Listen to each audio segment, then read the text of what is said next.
इस वीडियो में हम आपको बताने वाले हैं कि श्री रामचरितमानस को सोहर की तर्ज में कैसे गाएं। सोहर भी कई तर्ज के में गाए जाते हैं।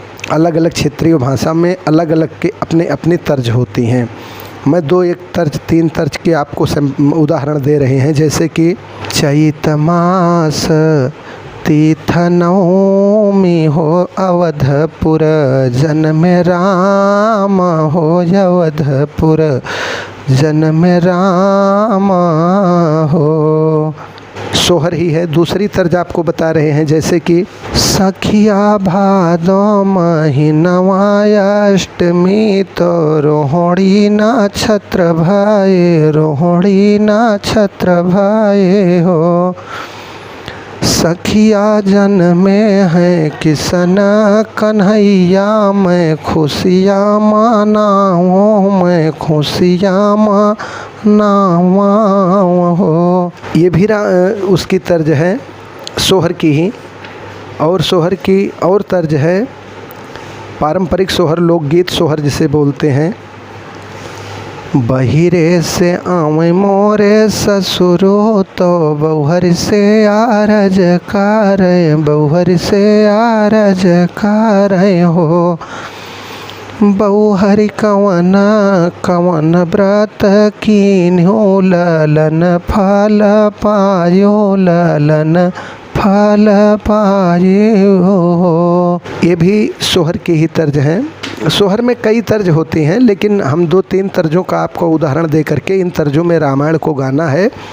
तो रामायण को कैसे गाएं, और इस बात का विशेष ध्यान रखें कि कहीं पर भी सोहर की तर्ज आप ना गाने लेंगे। जैसे राजा दशरथ का कई संवाद है, भगवान का वनवास है, लक्ष्मण शक्ति है, इन जगह पे आप सोहर की तर्ज ना गाएं। आप कितना भी अच्छे गाओगे तो भी सुनने वाले को बुरा लगेगा कि कौन सा प्रसंग चल रहा है और क्या सोहर की तर्ज में गा रहे हैं रामायण। तो जैसे कि मैं आपको एक गीत का उदाहरण दिया था, चैत मास तीथ नवमी हो अवधपुर, जन्म राम हो अवधपुर, जन्म राम हो।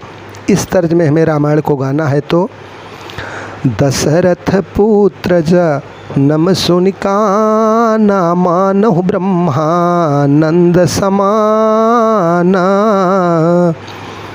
परम प्रेम तन पुलक शरीरा, चाहत उठन करत मति धीरा, जाकर नाम सुनत शुभ होई, मोरे गृह आवा प्रभु सोई, परमानंद पूरी मन राजा, कहा बुलाई बाजा वहु बाजा। तो इस तर्ज में, अब इसमें मैं अकेले आपको बता रहा हूँ, लेकिन जब आपके बैकिंग वाले रहेंगे तो एक चौपाई आप बोलेंगे, दूसरी तरफ आपके बैकिंग वाले जब बोलेंगे तो आपको सांस लेने का मौका मिल जाएगा। अकेले आप 4 चौपाई जब गाओगे तो आपकी सांस रुकने लगती है, फूलने लगती है। तो ये तो मैं उदाहरण दे रहा हूँ इस तर्ज में। दूसरी तर्ज में जैसे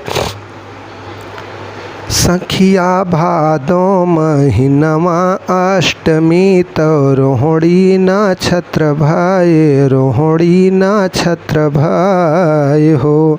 इस तर्ज में दशरथ पुत्र जन्म सुनिकाना, जन्म सुनिकाना, मानहु ब्रह्मानंद समाना, आनंद समाना, परम प्रियम तन पुलक शरीरा है, पुलक शरीरा, चाहत उठन करत मति धीरा, करत मति धीरा, जाकर नाम सुनत शुभ होई, सुनत शुभ होई, मोरे गृह आवा प्रभु सोई, आवा प्रभु सोई। तो ये सोहर की तर्ज है। अकेले गाने में आप नहीं गा सकते, किसी भी तर्ज को आप साज पे गा ही नहीं पाओगे। 1 2 4 चौपाई के बाद में आपकी सांस फूलने लगती है।